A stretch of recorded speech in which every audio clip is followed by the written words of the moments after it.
बेऐब बीवी की तलाश कैसे करें। इस दुनिया में बेऐब बीवी मिलना नामुमकिन है, लिहाजा अगर बीवी में एक दो बुराइयां भी हों तो उसे बर्दाश्त करो कि कुछ खूबियां भी पाओगे।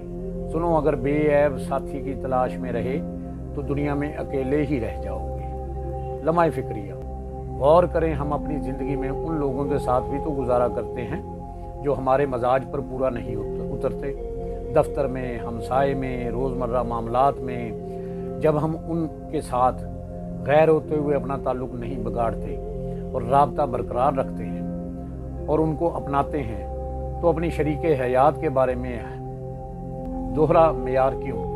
जब ज़िंदगी की अहम ज़रूरत है और आपकी तमाम तर ज़रूरियात का ख्याल रखने वाली है, क्या इसलिए कि आप उसके हाकिम व अफसर हैं, जिस तरह चाहें उसके साथ सलूक करें?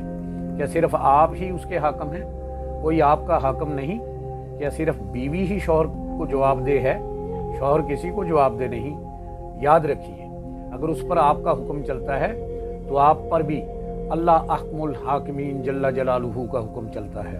अगर आज घर की चार दीवारी में बात बात पर नाजायज़ तौर पर उसे जलील करेंगे तो कहीं ऐसा ना हो कि कल क़यामत के दिन महशर के खुले मैदान में सबके सामने आपको भी ज़िल्लत और रसवाई का सामना करना पड़े।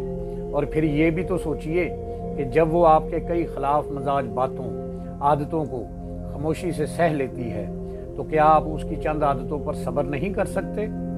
क्या आप उसकी छोटी छोटी खताओं पर उसे माफ़ नहीं कर सकते? क्या आप उसकी बेशुमार खिदमतों का सिला वो अफ़व दरगुजर की सूरत में नहीं दे सकते? क्या खबर, यही माफ़ी कल बरोज़े क़यामत आपके गुनाहों की माफ़ी का सबब बन जाए। अल्लाह से दुआ है, अल्लाह हमें दीन समझने की और उस पर अमल की तौफीक अता फरमाए। आमीन।